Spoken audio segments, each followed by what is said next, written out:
Calme-toi, cria quelqu'un. On réglera ça demain. Va te coucher. Non, cria Neguib. El Boumbi doit revenir maintenant et épouser ma sœur. Un des pompiers, un grand moustachu au visage couvert de suie et de sueur, entreprit de parlementer avec l'adolescent. Mais petit imbécile, Anne Batté, crétin de l'Atlas, que comprends-tu à ces choses? Laisse-nous, nous, les hommes, régler tout ça. Va te coucher, petit con. Si je t'attrape, je t'étripe. Si tu sautes, je te tue. Neguib fit mine de basculer dans le vide, puis se rattrapa d'un mouvement gracieux, pendant qu'en contrebas les pompiers agitaient leurs bouts de tente roussis, comme un toréador provoquant un taureau dans l'arène. Il ricana en sanglotant. Les hommes, quels hommes? Mais c'est vous qui êtes en train de vous battre au mariage de ma sœur. C'est vous qui causez cette chouma dont on parlera encore dans 2 siècles, la honte assurée. Pompiers et civils, le cou tendu, le visage tourné vers le forcené, protestèrent à l'unisson. Mais pas du tout. On ne se bat plus. Ce n'était qu'un malentendu. Regarde, tout est rentré dans l'ordre. Effectivement, la cour était maintenant redevenue calme. Seuls les cris et les gémissements des femmes déchiraient l'air.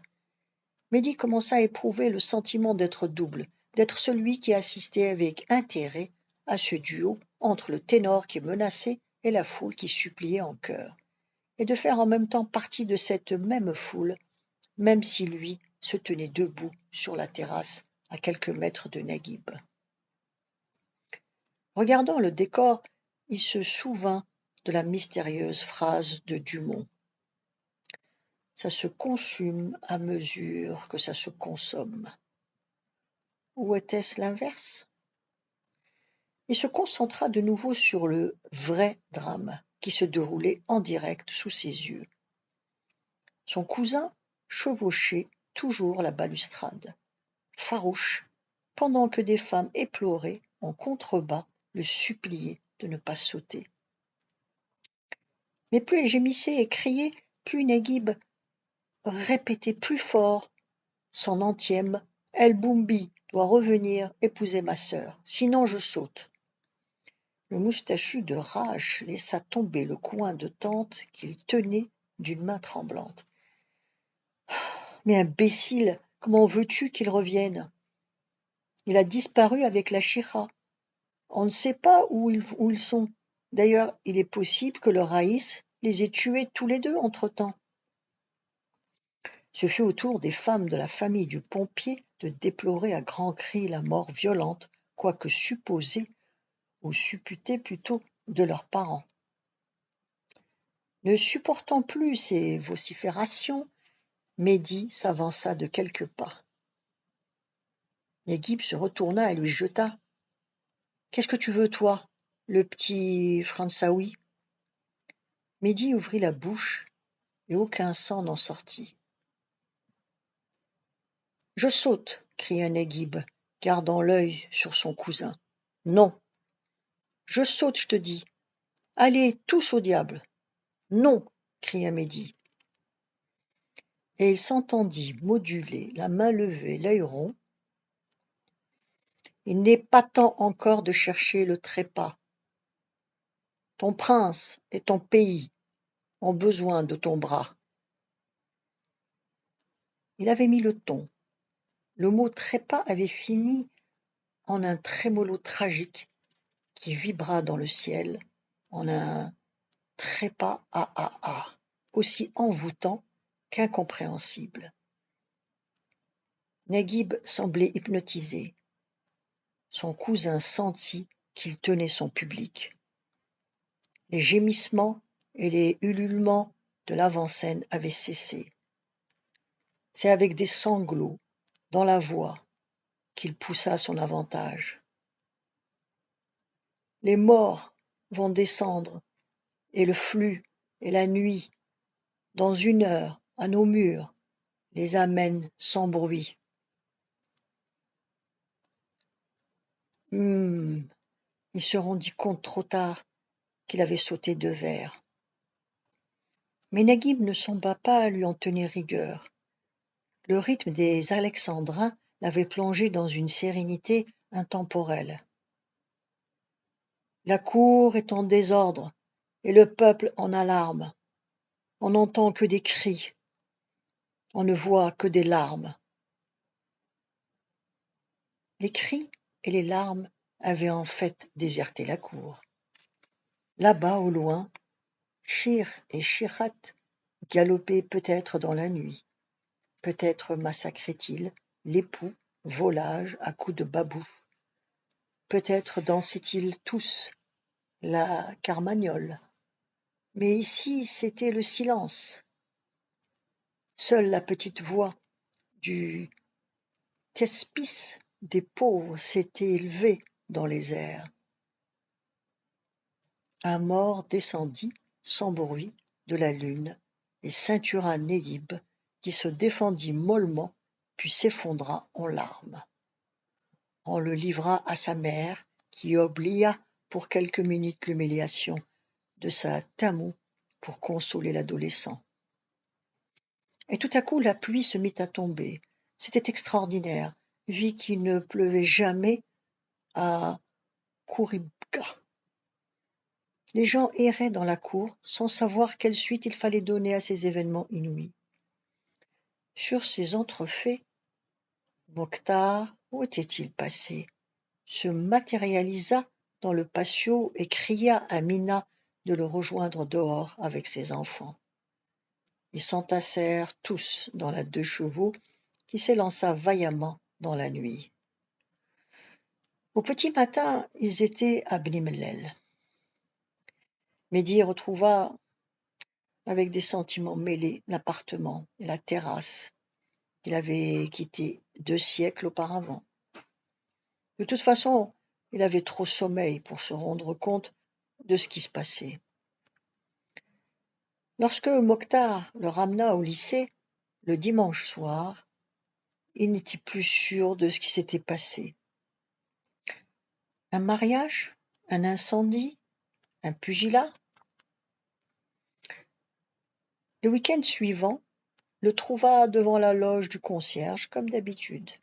Et comme d'habitude, M. Berger vint l'y chercher, un sourire bienveillant éclairant son visage déjà bronzé par le soleil du printemps. Au cours du dîner, Madame Berger lui demanda distraitement: « Au fait, où étais-tu la semaine dernière ?» Mehdi craignait qu'on lui posât la question. C'était fait. Maintenant, il murmura: « Un mariage. Il paraît que c'est très bien, les mariages marocains. » Il hésita, puis finit par confirmer du bout des lèvres: « Oui, c'était très bien. » Que pouvait-il dire? Le fiancé, Ahmed El Boumbi, est tombé amoureux d'une Chira. Il voulait l'échanger avec ma cousine, puis a pris la fuite avec elle, la Chira. Le frère d'Issel Tamou donc voulait, lui, le pompier, casser la gueule. Il y a eu une bagarre générale, le feu s'est déclaré on ne sait où, Naguib a menacé de se jeter du balcon, la tante Caïdal a été réduite en cendres, et puis la pluie s'est mise à tomber et nous a tous noyés. Voilà, c'était mon week-end de joie et de liesse à Khouribga. Il eut l'impression que c'était un autre monde, un monde de vacarme, où tout menaçait à chaque instant de se disloquer, très loin des phrases bien faites, de la petite musique de nuit et de l'odeur d'encaustique. Madame Berger ne comprendrait pas.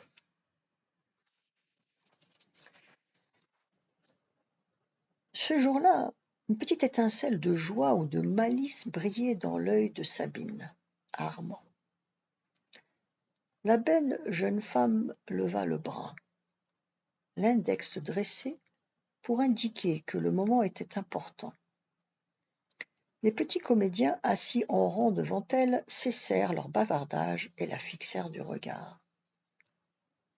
Elle portait une jolie robe rose et des souliers de la même couleur. Un collier de coquillages minuscules tout blanc tressautait autour de son cou. J'ai obtenu de monsieur le proviseur la permission de monter un spectacle pour la fin de l'année.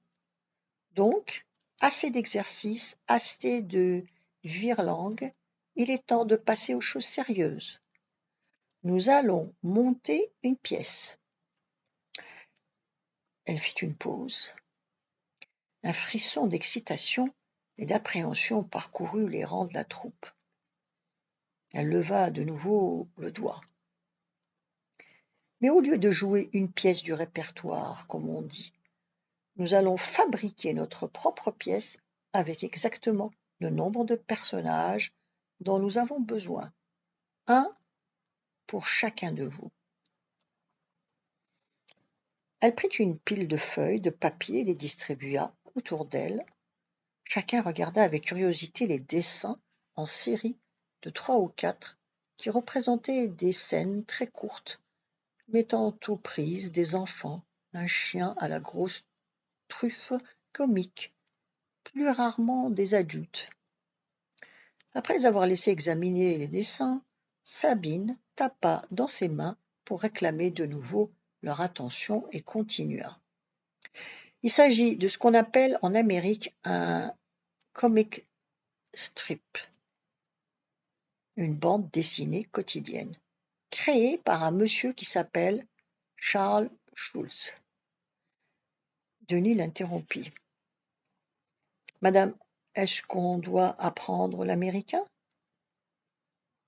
Pourquoi faire ? Pour dire les répliques. Sabine pouffa. « Mais non, petit serin, on va jouer en français. » Bon. Où en étais-je ? Donc, ce monsieur Schulz dessine depuis près de 20 ans ces petites scénettes, et je crois qu'on peut en tirer une suite de sketchs qui feront au total une histoire amusante, émouvante. Elle cherchait ses mots. Enfin, un truc très sympa. En principe, le personnage principal, c'est Charlie Brown. Elle brandit une page et désigna le bonhomme. C'est un petit garçon mal dans sa peau, touchant par sa maladresse, malchanceux. Snoopy, geste, c'est son petit chien. Un chien assez philosophe, qui a des idées sur tout et des rêves de grandeur. C'est parfois désopilant. Mais nous, on va faire de Linus. Elle pointa le doigt sur un petit garçon ébouriffé, suçotant son pouce. On va faire de Linus le personnage principal de notre histoire. Comme ça, elle aura clairement un début, un milieu, une fin, avec une intrigue simple et un protagoniste. Comme je vous l'ai dit la dernière fois, protagoniste dans le théâtre grec antique désigne le premier acteur qui fait une sorte de dialogue avec le cœur. Marie-Pierre l'interrompit. « On va chanter, madame ? » ?»« Bien sûr que non, on va pas chanter. Bon, on va tout de suite distribuer les rôles et on va se mettre illico à apprendre les textes. Le temps presse, il ne reste que quelques mois pour être parfaitement au point. On va jouer la pièce dans le gymnase de Beaulieu. Et il se peut qu'on fasse salle comble. En tout cas, la plupart des professeurs seront là. Allez, debout, faites quelques exercices d'assouplissement pendant que je distribue les rôles. Elle se mit à écrire au tableau les prénoms des enfants et ceux des petits bonhommes plats qui vivaient dans les dessins. Linus, Denis. Lucie, Marie-Pierre. Charlie Brown, Mehdi. Elle continua d'écrire, mais Mehdi ne voit plus rien. Ou plutôt, il ne voit plus qu'une seule chose, une erreur. Ça ne peut être qu'une erreur. Il se lève, s'approche du tableau et pointe le doigt sur son prénom. Il coasse la gorge étranglée. C'est moi qui joue le tagoniste? Sabine se retourne et tapote la tête de Mehdi en souriant. Mais non, c'est Denis qui va jouer Linus, le tagoniste, comme tu dis. Mehdi ne comprend pas. Linus, c'est le premier rôle, le plus important. Or, il est, lui, Mehdi, le meilleur acteur. Elle a dit elle-même. C'est donc lui qui doit jouer Linus. C'est logique. Sabine continue. Et toi, tu joues Charlie Brown. Mehdi sent son estomac se nouer. C'est un petit garçon mal dans sa peau, touchant par sa maladresse et malchanceux. Son visage se décompose. Pourquoi? Sabine fronce le sourcil. Pourquoi quoi? Pourquoi c'est moi qui joue Linus? Qui joue pas Linus? La jeune femme sourit. Mais enfin, voyons, mon petit Mehdi. Linus est blond, regarde. La suite demain. Vous pouvez vous abonner.